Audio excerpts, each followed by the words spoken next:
WH family क्या होता है और किस तरीके से बच्चों को सिखाना है ये WH फैमिली, और क्या करें इसके लिए।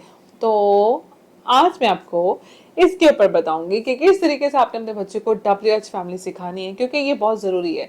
ये स्टेप मेरे हिसाब से बहुत इनिशियली ज़रूरी है।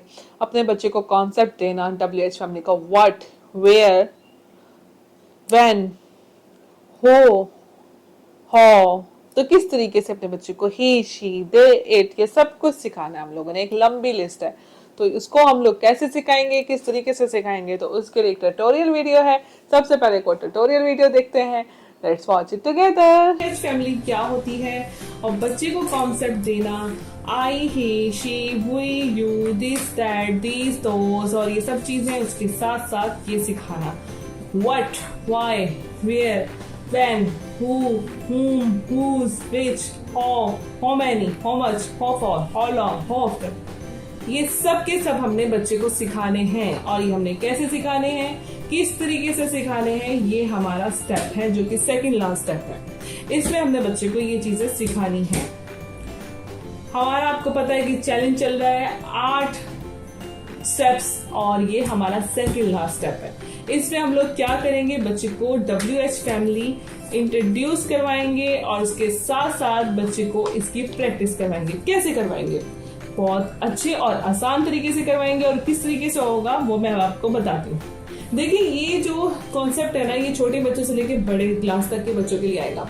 10 क्लास तक के बच्चों के लिए भी आ सकता है। मतलब जिसको नहीं आता आप उसको ये कॉन्सेप्ट दे सकते हैं, और किस तरीके से देंगे आप देखिए। आप इससे पहले बच्चे को बताना है कि तुम्हें पता है, आपको पता है कि WH की भी एक फैमिली होती है। WH की फैमिली होती है, इस तरीके से आप पेज पे लिख लें। आपने क्या किया, सबसे पहले आपने बच्चे को बताया कि WH में सबसे पहले हमने क्या है, व्हाट, क्या, व्हाई, क्यों, वेयर, कहाँ। इस तरह आप बच्चे को रट्टे लगवाएंगे थोड़ा प्रॉब्लम होगा। हमने क्या करना है, इसको यूज में लेकर आना है। बड़ा बच्चा है तो आप उसको इसके मायने बता सकते हो, और जब छोटा बच्चा है तो हमने उसके साथ यूज करना है। यूज कैसे करना है, हमने उसके साथ बातचीत में यूज करना है। What is this, why you are crying, where are you.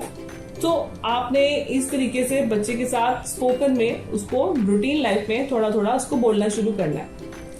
उसके साथ छोटा बच्चा है, बहुत छोटा बच्चा अभी अर्ली 5 इयर्स में है, अंडर द 5 इयर्स है, तो आप उससे इस तरीके से बात कर सकते हैं।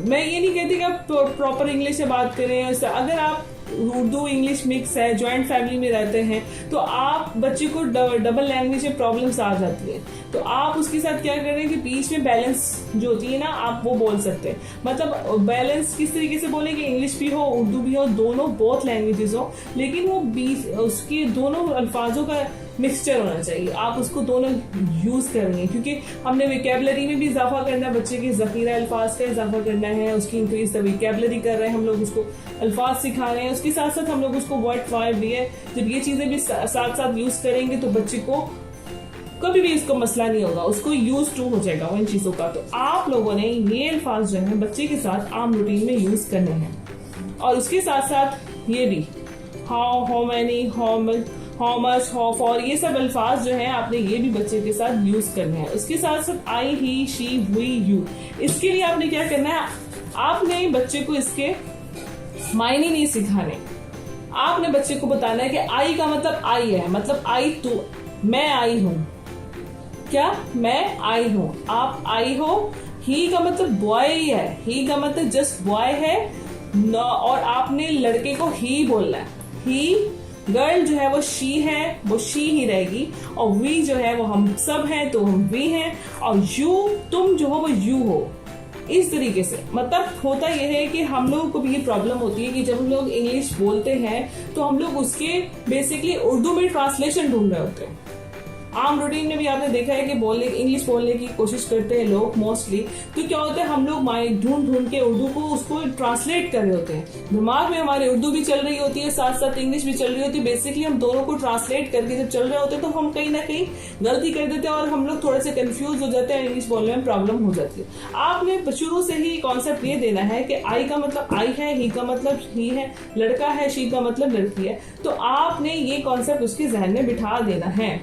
और उसके बाद दिस, दैट, दीज और दोस्त को क्या करना है कि दिस, ये चीज मेरे पास है तो ये दिस है, और अगर ये मुझसे दूर है तो वो डैट। तो आपने क्या करना है कि आपने बच्चे को क्या सिखाना है कि दूर है तो डैट है, करीब है तो दिस है, और दीज और दोस्त का कॉन्सेप्ट बच्चे को देना है।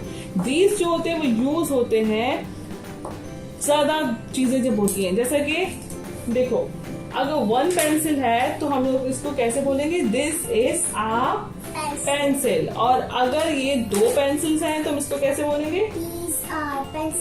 बिल्कुल, इसके साथ आ का यूज नहीं होता। और उसके साथ साथ हमने बच्चे को ये भी बताना है कि अगर ये आपसे दूर रखी हुई है तो हम लोग इनको क्या करेंगे, those are pencils. I know इस तक आप लोग सोच रहे होंगे पेंसिल्स तो नहीं है ये, लेकिन मैं जस्ट आप लोग को एक कॉन्सेप्ट दे रही हूँ कि इस तरीके से आप बच्चे को सिखा सकते हैं। उसको टॉय रखते हैं, उसकी जब बुक रख दें तो एक बुक रखी तो दिस इज अ, और अगर ये दूर है तो दैट इज अ बुक। और अगर ये 2 बुक्स हुई तो दूर हैं तो हम बोलेंगे दोज आर बुक्स। और अगर यह मेरे पास है तो मैं इसे क्या हम लोग इसको क्या कहेंगे, दीज आर बुक्स। इस तरीके से आप बच्चे को ये सिखाएं। उसके साथ साथ हमने बच्चे को क्या बताना है, उसको कॉन्सेप्ट देना है आ और एन का। अच्छा, आ किस में यूज होता है, कॉन्सोनेंट। और वोवल्स में क्या आता है, एन आता है, किसके साथ, ए ई आई ओ यू, ए ई ओ आ, ठीक है। और बाकी सब कॉन्सोनेंट के साथ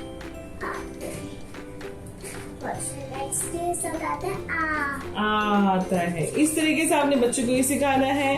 और उसके साथ साथ आप बच्चे को एक वर्कशीट के जरिए कौन बॉल रख दिया, मतलब बॉल ले लिया, कोई भी बॉल ले लें और उसके जरिए बच्चे को सिखा दें। तो आप क्या करें कि आप कोई भी बॉल ले लें और बॉल के जरिए बच्चे को कहो इसके साथ आ आएगा या फिर एन आएगा, ball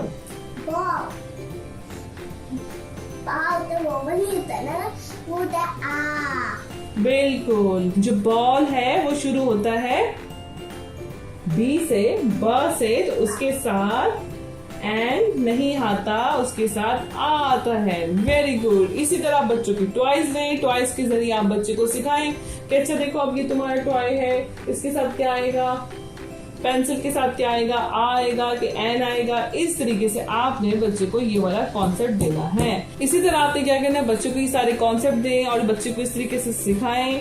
I, he, we, you, ये कॉन्सेप्ट तो आप बच्चे को स्टार्टिंग में ही स्टार्ट कर दें, जब बच्चा बिल्कुल अर्ली एज में है, स्टार्ट में, तो अंडर 5 इयर्स है, तो इस तरीके से आप उससे बात करेंगी तो उसको बहुत अच्छी तरीके से ये चीजें समझ में आ जाएंगी। और अगर 5 इयर्स से अबव हो गया, अंडर द 7 इयर्स है, उसको समझा के भी करेंगी, आप उसको समझाएंगी इस तरीके से। मैंने आपको एग्जांपल दी, बुक्स रखे, पेंसिल रखे, उसकी टॉयज रखे, एक टॉय है, करीब है तो दिस आएगा, दूर है तो डैट आ जाएगा, एक है तो और 2 हैं तो क्या आएगा। इस तरीके से आप बच्चे को ये सिखाएंगी।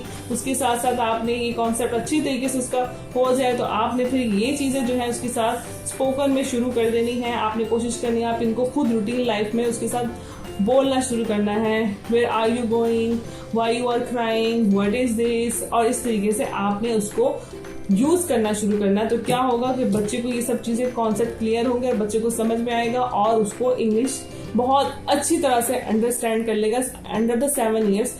और ये बॉदर नहीं करता कि आपके घर में प्रॉपर इंग्लिश बोली जाती है या आप प्रॉपर इंग्लिश बोलते हैं, बच्चा प्रॉपर इंग्लिश मीडियम में जा रहा है, वहाँ पे स्पोकन इंग्लिश है कि नहीं है, ये सब चीजें सेकेंडरी हो जाएंगी। हम लोग उसको इस तरीके से यूज करेंगे तो क्या होगा, उसको रीडिंग राइटिंग में भी मसला नहीं होगा। आप लोगों ने ट्यूटोरियल वीडियो देखी, इसमें मैंने आपको सिखाया कि किस तरीके से आप अपने बच्चों को WH फैमिली का कॉन्सेप्ट दे सकते हैं। ये बहुत ज़रूरी होता है जब हमने बच्चों को इंग्लिश की स्पोकन की तरफ लेकर आना होता है, उसके साथ साथ उसकी रीडिंग राइटिंग भी बेहतर करनी होती है, क्योंकि इन वीडियोस के जरिए मैं आपको ये सिखाना चाह रही हूँ कि अपने बच्चों को 3 इयर्स का कोर्स कैसे करवाएंगे। जो 3 ईयर बिगनिंग का कोर्स होता है पूरा का पूरा 3 इयर्स स्कूलों में पढ़ाया जाता है बच्चों को। अगर आप उसको अपने घर में सिखा रहे हैं तो किस तरीके से आप लोग उसको स्टेप बाय स्टेप इंग्लिश सिखा सकते हैं, इंग्लिश रीडिंग राइटिंग सिखा सकते हैं। उसके साथ साथ आप अपने बच्चों को स्पोकन की तरफ कैसे लेकर आ सकते हैं कि अगर कोई से इंग्लिश में बात करे तो उसको पता हो कि इंग्लिश में क्या बोल रहा है, उसकी लिसनिंग भी अच्छी हो, उसकी स्पोकन भी अच्छी हो। तो ये WH फैमिली का कॉन्सेप्ट देना उसको बहुत ज़रूरी है, और उसके साथ साथ थोड़ा सा आपको यूज़ करना, उसको घर में चलते फिरते आपको भी यूज़ करना है। देखिए उसकी विकेबलरी भी बढ़ा चुके हैं, उसको कॉन्सेप्ट दे चुके हैं, उसको फोनिक्स भी सिखा चुके हैं, उसको ब्लेंडिंग ऑफ द साउंड्स भी सिखा चुके हैं। और ये सब स्टेप्स करने के बाद अब हम लोग आए हैं WH फैमिली की तरफ, जो कि हमारा 7 स्टेप होता है। तो 7वें स्टेप पे हम लोगों ने उसको ये सिखाना है। और उससे पहले मैंने वीडियोस बनाई है, अगर आपको कोई भी मिस हो गई तो आप लोग जाके उन वीडियोस को देख सकते हैं। प्लेलिस्ट मौजूद है मेरे चैनल के ऊपर, आप इंग्लिश की जो प्लेलिस्ट है वो देख सकते हैं। उसमें आपको ये सारी की सारी एक्टिविटीज़ और ये चीज़ें वीडियोस पुरानी जो प्रीवियस हैं वो आपको मिल जाएंगी कि आपने किस तरीके से अपने बच्चों को इंग्लिश रीडिंग राइटिंग को सिखाने के लिए कौन कौन से स्टेप्स लेने हैं। और मैं डेफिनेटली कह रही हूँ क्योंकि ये एक्सपेरिमेंट मैंने अपनी बेटी के ऊपर कर चुकी हूँ, उसको इस तरीके से बहुत ज़्यादा फ़ायदा हुआ और वो इंग्लिश उसकी बहुत अच्छी हो गई। तो आप इस तरीके से अपने बच्चों को इंग्लिश रीडिंग राइटिंग की तरफ स्टेप बाय स्टेप लेकर आ सकते हैं। 3 इयर्स में आपकी बच्चे की रीडिंग राइटिंग इंग्लिश की बेहतरीन हो जाएगी और लिसनिंग भी अच्छी हो जाएगी। अगर आपका कोई क्वेश्चन है, आप मुझसे पूछना चाहते हैं, तो आप ईमेल कर सकते हैं littlestarcognitiveplanning@gmail.com पर। आप कमेंट करके मुझे बता सकते हैं। देखते रहें little star cognitive planning. more detail, visit our Facebook page, Instagram and our YouTube channel Little Star Cognitive Planning.